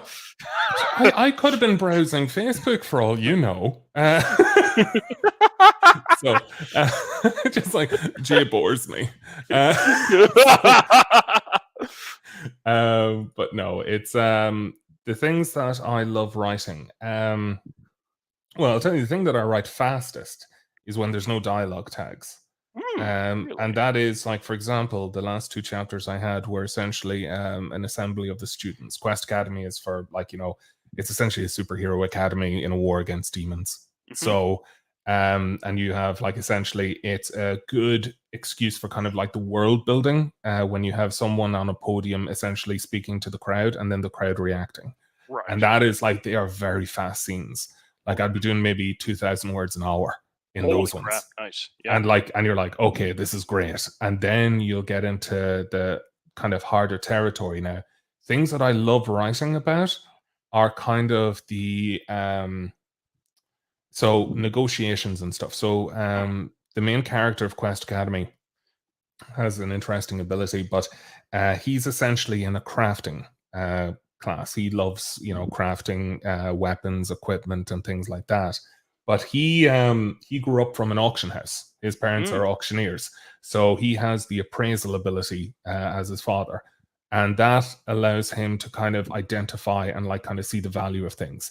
And there's just something so much fun where he's in there against all these kind of grizzled, like kind of guild veterans. So he's kind of finding his feet in the academy itself of like, am I actually cut out to be a hero?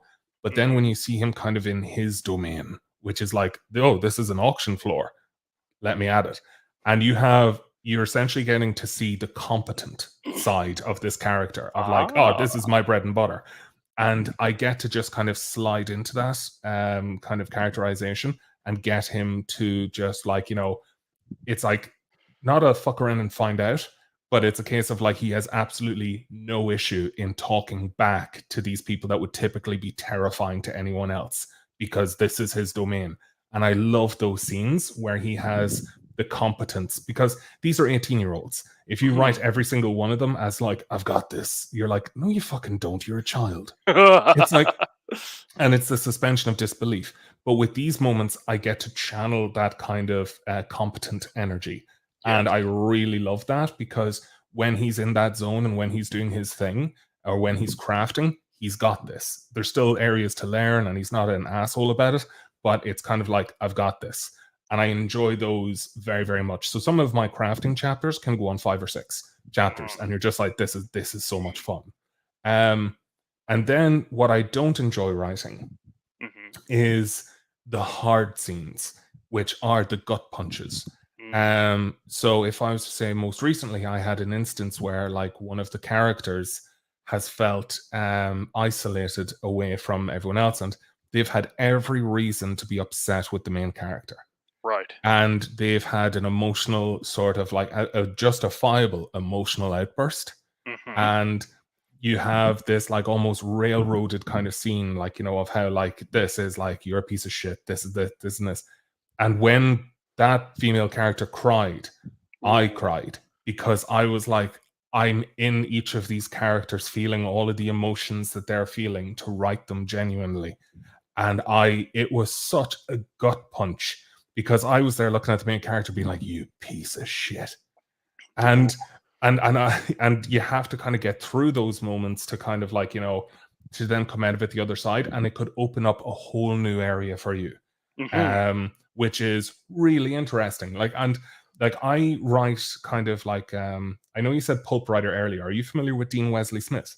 I know the name, but what they're doing is what they write is not coming to my head at the moment. What do So they? I only know them as essentially a speaker at some of the conventions that I've gone to in the past. And Oh, it's kind of like, you know, the way people say, oh, are you a pantser or a plotter? Dean Wesley Smith says pantsers are rising into the dark.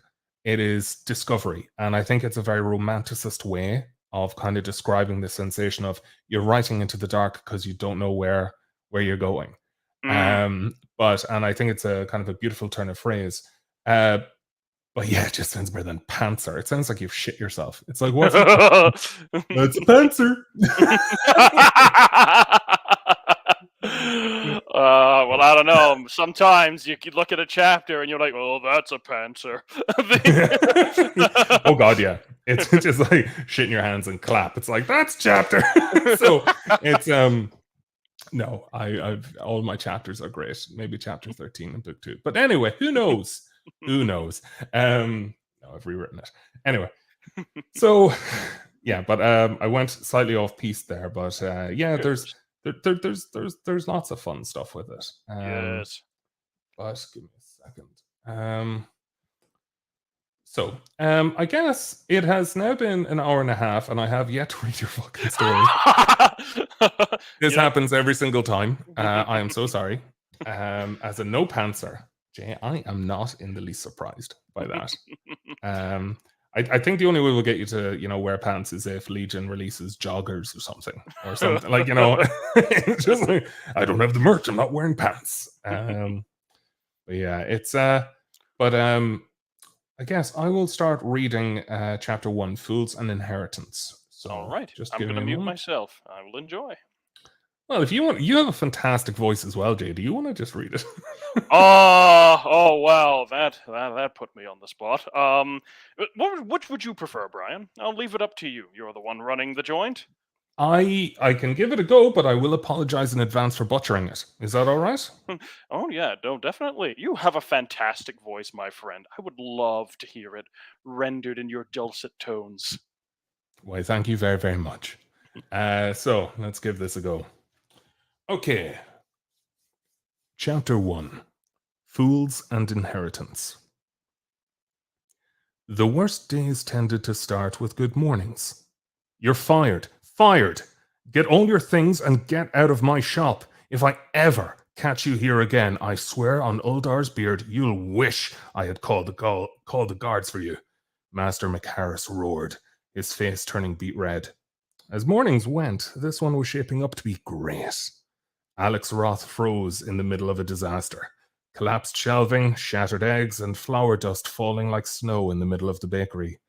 The young man gave an awkward cough and wiped the white powder off his chestnut brown hair.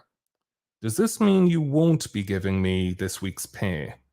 McHarris reddened further. I mean, not for today, obviously, but there was yesterday and first day, so that's 2 silver pieces. The baker made a choking noise before stomping across the disaster zone, jabbing his key into his strongbox, ripping it open, and whipping 2 dull coins into Alex's chest. They bounced from his chest before he could catch them, landing on the floor with a white puff of flour. There! And you only get that so folk know McHarris is no cheat. Now get out! The baker snatched up a rolling pin. Or you'll need to put those silvers where your teeth used to be. Alex had seen enough of McHarris's rages to know he meant it. The young man tore off his apron and scrambled to grab his pay.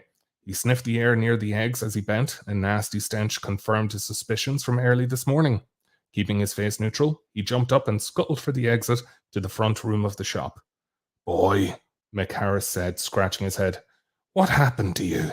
You were the quickest-witted out of any assistant I've ever had, but today you act like a bull with half its brains slammed out of its skull. That sister of yours won't grow up proper if her older brother pulls things like this. Alex paused just as he was about to pull open the kitchen door. That was all news to him. McHarris paid well enough, but he terrorized his assistants. Wealth still marked the young man's arms from when he'd been too slow whipping the custard a couple of days ago. I dunno, sir. He gave a shrug and hid the grin, threatening to spring up. Maybe it's a special day. He was gone before McHarris could say anything else. The town of Alric was shrugging off sleep when Alex emerged from the bakery for the first time. Sunlight filtered through a haze of clouds, and townsfolk trudged past the square's fountain with their day's tools and lunches in hand. The scent of baking bread and boiling porridge drifted from windows nearby. A carriage, pulled by a set of proud horses, approached from down the road, their hoofs clattering on the cobblestone. On the side of the carriage door was emblazoned the symbol of a lantern, the sigil of the traveller, the town's patron saint. As it passed, Alex spied 2 guardsmen sitting on the side of the fountain. They were bleary-eyed from the night watch and squinted at Alex as he strolled up, as light-footed as a pleased cat. Morning, Peter. Morning, Paul. Alex made sure to use their names. Remembering details about people made them friendlier to your cause. Just one of the tricks he'd picked up in the last 4 years of hustling to gather every coin he could. I got something to report. Peter groaned, scratching at his stubble-marked chin and craning his neck to look up at Alex. The young man was lean and gangly, and quite a bit taller than most. You caught in a snowstorm, boy? It's midsummer. No, that's flour, idiot. You don't recognize one of McHarris's assistants. By the hero's good graces, I've been on night watch with a blind man. Paul shook his head and peered closer at the flour-encased youth. Alexander, right? The Rots boy.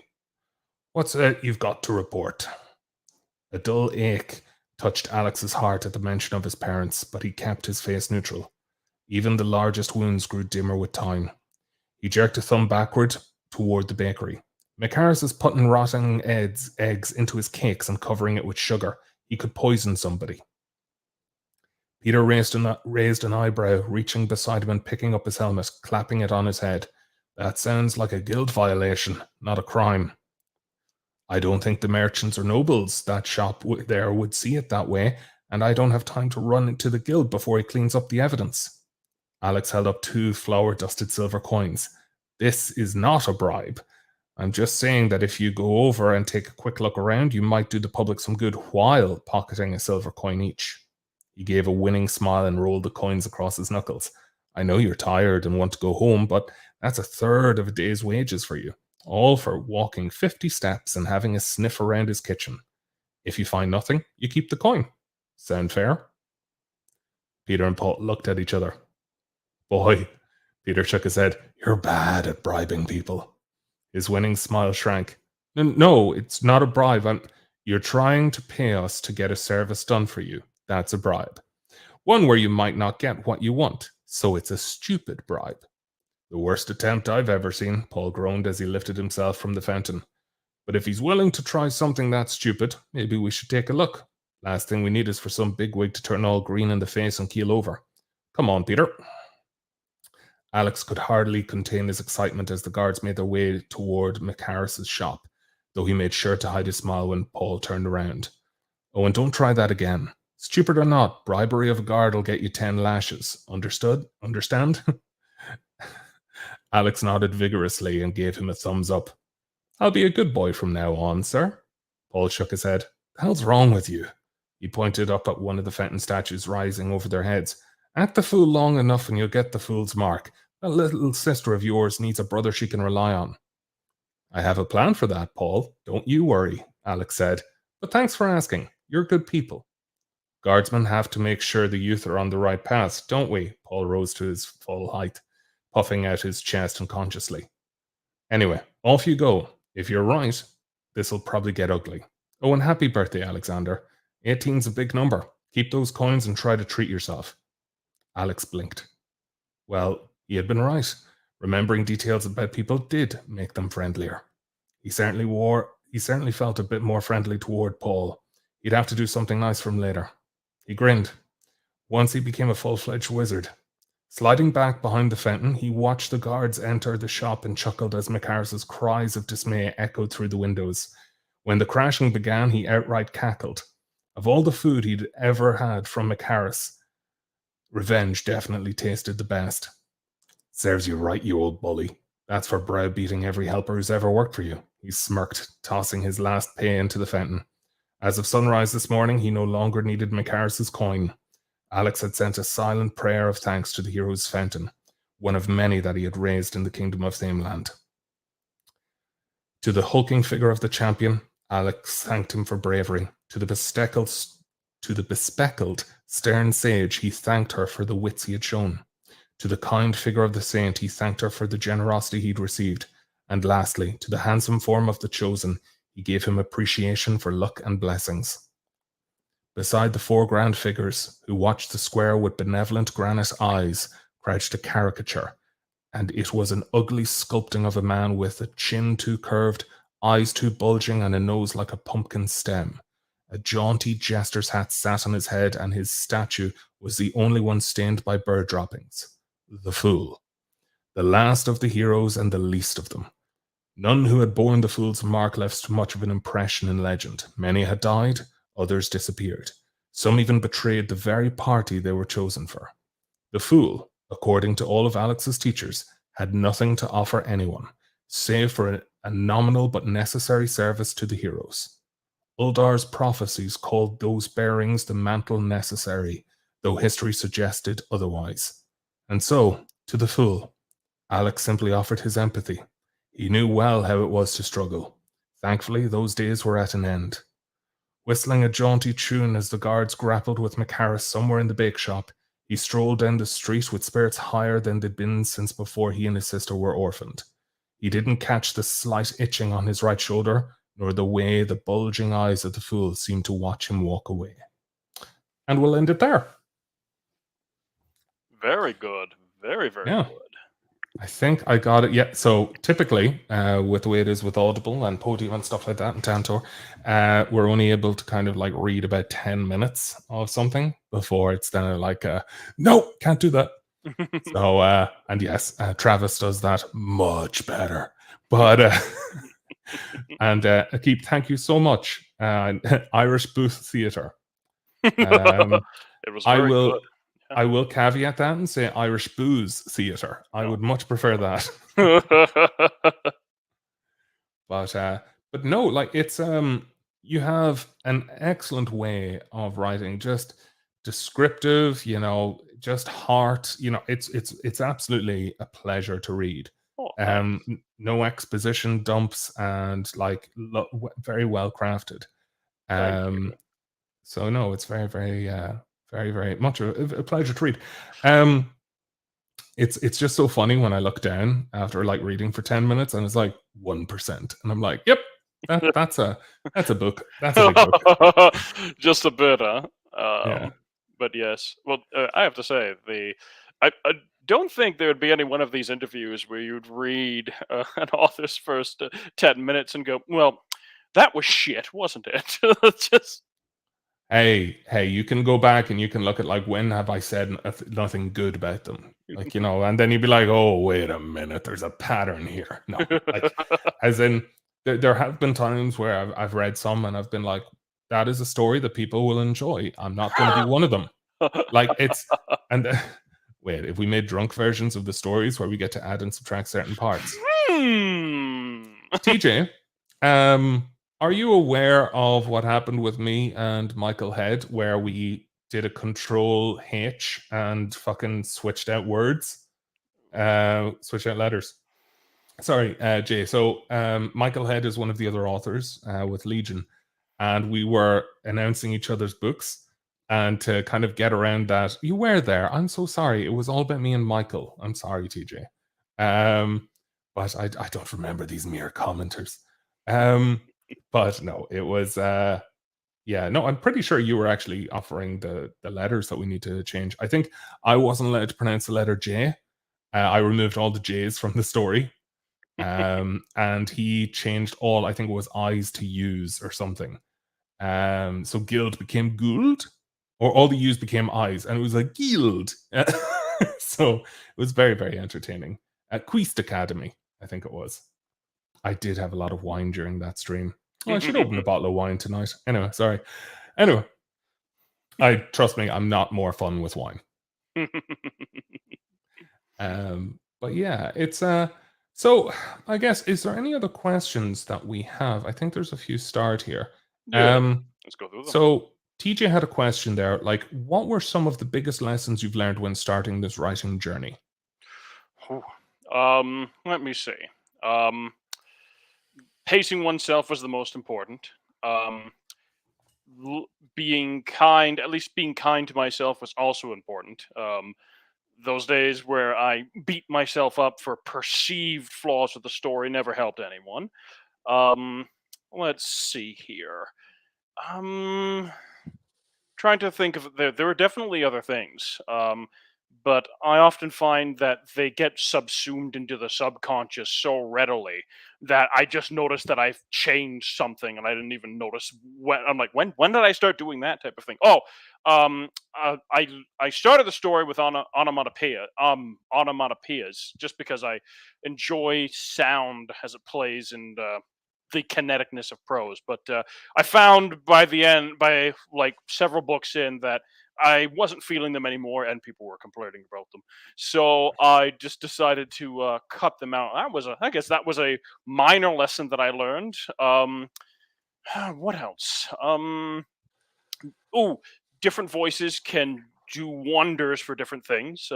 There are certain times when I will make the prose a little more complex for a certain character in when it's from a certain character's perspective as opposed to another one's, and I find that was very helpful. But yeah, just in general, I think just to quit rambling because we have been doing this for an hour and 45 minutes. I think that the biggest lessons are just being kind to oneself and just letting the story do the talking, I suppose. Yeah, I think that'll be what I go with. So no, I think that's brilliant. And I think one of the key things that you've mentioned there is the kind of changing the characters, how they're written or like how they talk.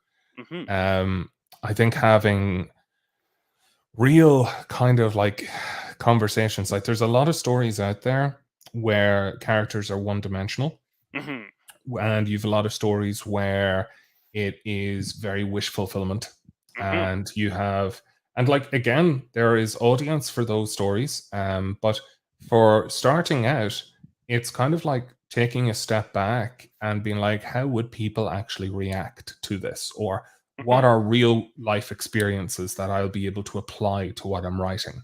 Have I ever had a difficult conversation like this that my characters are going through? What can I kind of glean from that and then put into my writing? So, and like that will really level up your stuff, because it feels less contrived and feels less like a kind of this is a plot device rather than an actual character. Or it's like, or the Deus Ex Machina and stuff, like when things are too convenient or things like that, or when things fall into place too easily, it's having like taking a step back and looking at it and just being like having that critical eye, but also just being like, would this stand up? Like it like I don't know. I'm rambling on that one a bit, but it's that's how I kind of see it. Of course. Um um there was oh, the other question was the ideal chapter size for Royal Road. So I Hmm. gave my one on that. So what do you think? I think that I think that it don't depends on your release schedule. Most of the time, what I've seen is somewhere between 2,000 to 3,000 words. Some people will say aim for the middle of 25. Aim for somewhere between 2,000 to 2,500. I've heard some other people say aim for between 2,500 to 3,000. So in general, I've seen people don't tend to get exhausted with a chapter in the 2,000 to 3,000 word 3,000 word range, and they also don't feel like, well, that like I just opened it up on my phone and now it's over.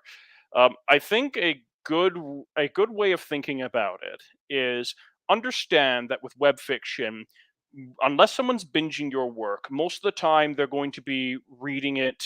Either they're on the train, they're taking a quick walk, they're on the toilet, or something of that sort. So if you think, okay, if they have a 10-minute train ride to 15-minute train ride, how long should my chapter be to not make it so that, okay, they're bored halfway through, or all right, well, they only got through a third of it, and now they have to sort of piece it out, make it piecemeal during the day. Same with work breaks, that sort of thing. I think that is a pretty good way of figuring out your lengths. But yes, that's what my answer would be to that one. So to go a step further on that, there is, if you look up the domain kind of statistics of Royal Road, you can see that the average time spent on the site is 15 minutes. Hmm. So you can see 16 minutes, I think. So you can actually take a lot from that. Like if they Hmm. have, they're logging in specifically for one story that they are following, then you would be looking at 15 minutes of read time. So is that going to be like that could be a few chapters. Like I don't know if there's any kind of you know, things you'd be able to kind of take from that, but it's Hmm. but yeah, I've always been kind of like with Quest Academy anyway, everything falls into the maybe 2,300 to 2,600. So Of and that course. kind of suits my needs. Um and well, TJ has read it, and he was like, "Oh God, I'm able to predict when a scene ends every single time." I'm like, I'm like, well, Very good. yeah, it's just like that. That's what happens. So Jay, one of the things I was going to ask you there is like, just like as we kind of come close to wrapping up, Mhm. um, what are you currently reading at the minute? Is there anything you'd like to shout out?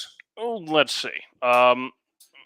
I'll shout out things that I'll shout out things that aren't my own work first of all, because there is something I've been reading, but it's an anthology that I am in. So let's do some other stuff first. Well, no, tell us that one first. Come on. Okay. So I'm in an anthology called Book of Blades Volume 2 by the Rogues in the House podcast, which went up on Amazon on July 5th. It's a sword and sorcery. It's a sword and sorcery compilation from a bunch of different authors, featuring stories involving, well, swords and sorcery. But for those that don't know what that might be, usually quick tales, high action, um, bloody, and then with quick resolutions. Usually with characters that are out to either gain some sort of wealth or some sort of goal for themselves, essentially. And I have a story in there. So, and some of them have been, and I haven't had time to get too deep into it, but the second volume is starting off strongly, and just like the first volume did. As for other stuff that I'm currently reading, aside from an assortment of manga that drifted out of my mind, I've been reading Wraithblade by SM Boyce, published by Wraithmarked. I've also been reading Ashborn Primordial on Royal Road by Valron Prime. Um, and Yeah, those are the two things. Those are the three things that I've been reading as of lately, while I'm waiting for the third book in Evan Winter's Burning trilogy. Which great progression fantasy slash progression fantasy adjacent series. Highly recommend that one. What about you, Brian? What are you currently reading? Well, if I give a certain answer, I think we need to revisit you then because you're kind of talking about manga or manhwa. Hmm. There's a few manhwas I've been reading, like just kind of over on like Scanlation websites and stuff that I've been really enjoying. Nice. Um, so most recent one of them, they're like everything has fucking returnee or returner in the title. But it's the one I read there recently was Pick Me Up, which is essentially isekai'd into a fucking gacha game, and it is way too good. Like it actually looks like the art style of fucking Solo Leveling. Oh wow! Um, Holy shit! yeah, and I'm like, you definitely give that a go. It's I was reading it on Reaper Scans, but it's very very good. I think there's only like 42 chapters out or something like that. But I had a Nice. good time, and I was like, I kind of want to write a story like along this. But anyway, um, it was quite good. Like Arcane Sniper, Overgeared. I was reading Overgeared because I'm writing a crafting story, and I was like, what have they done? I'm like, okay, I'm not taking any of this. But stories, Commerce Emperor, I was really enjoying by Void Herald. Few caveats to that, but like I like enough of it to want to keep going. Like, Nice. as in, like it takes a lot for me to find stuff I like, and having someone that's kind of like gets the mark of the merchant, and I'm like, oh my god, business, let's go. And then it's like, gonna save her homeland. I'm like, oh, buy and sell shit. Come on. It's He's like, buying and selling his homeland's future. It yeah. works. It's perfect. It's good. Yeah, I was like, I was amazing. I was like, just like, oh wow, female protagonist, just well, female character, just like she's really cool. I hope she comes back in later. And then it's just like one sentence I read later. I'm like, oh, I know what's happened here. Oh, never mind. Anyway, you'll understand if you read it. Okay. So it's very, very good. Mm. Summoner Awakens. I Ooh, wanted to read a deck building one, and that's by Kerberos. And it was very good. I read the first one on Royal Road and then realized it was going to be out on Amazon. I was like, oh, that's cool.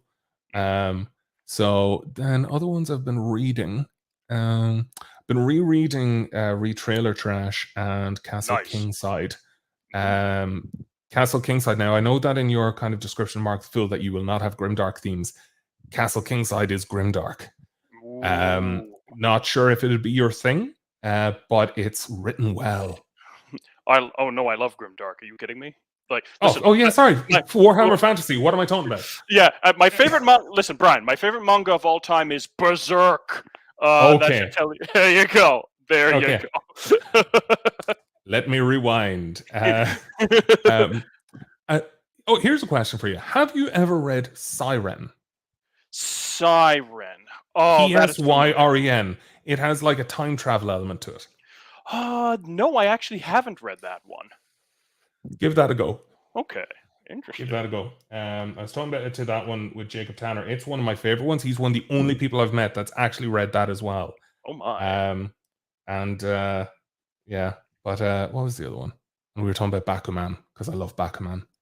Um, Well, that but brings yeah, me. sorry. Yeah, yeah.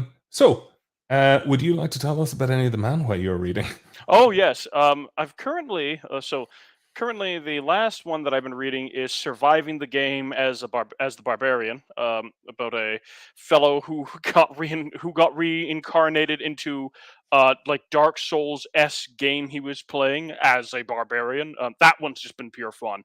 Um, really enjoyed that one. Manga that I've been reading recently. There's so much that I float between, but ones that I would like mention here. And the Atome games are tough for mobs. That dropped a new chapter recently. That's a lot of fun. It's about one of those. It's one of those Otome game manga, but like they have Gundams, and then the main character fights people with Gundams. It sounds nuts, but it's so much fun. Oh my god. Let's see. There was one that I was just thinking of, and then it went right out of my head. Oh, this other fantasy manga that I was reading is Bard Lowen, about an older retired knight that travels around the countryside finding a new adventure for himself. That one's well, primo, absolutely primo. And yeah, those are the ones that I've been reading recently. I kind of float within a miasma of different mangas, each of them update. So, but those are the ones that are just off the top of my head at the moment. No, like excellent. The other two that I completely forgot about are the novels Extra and Triple S Class Suicide Hunter. Oh yes, yes, yes, So, those ones. Yeah. like I've just been like they're really easy reading because it's scrolling down rather than next page, next page, next page. Yes, Um, absolutely. and I think I just have stopped finding. I'm sorry, this is terrible because it's being recorded. I've stopped. I can't find a good fucking manga reader these days. So after this call, you can just send me a message. So I mean, I buy all of them from the bookshop, and Of they all course. cost like 12 fucking euro per volume, and you're like, Jesus, that's like an hour. Yup. I know, right? It's like just let me support the author. I'll fucking just send them money and be like, give me the fucking story. Yes. Um, but yeah, so before we wrap up now, it's been 2 hours. I'm so sorry that I've taken 2 hours of your life. It's all Um, right, my friend. tell me about your release schedule. How are things going with you? Like promo yourself. Of course, of course. So, Mark of the Fool Book 4 ebook is dropping, and paperback, once that's resolved, is dropping on June 19th. Jeez, I went back in time. On July 19th, that's going to be the ebook. The audiobook is still being worked on. Travis is doing a heroic effort. The man is unbelievably busy, and that will come sometime later. I will tell you when that is. And then after that, the next book in the series, book 5, drops in October. So that will be a good one, and we likely. I won't say now when book 6 will drop, but we're going for usually roughly a 3 to 4 month schedule on these. So for at least on the ebooks, it'll come up pretty regularly on that schedule. With audio, I will keep you all posted on that one. Of course, then there's the anthology that I appeared in. I'll be appearing in another anthology the fairly soon.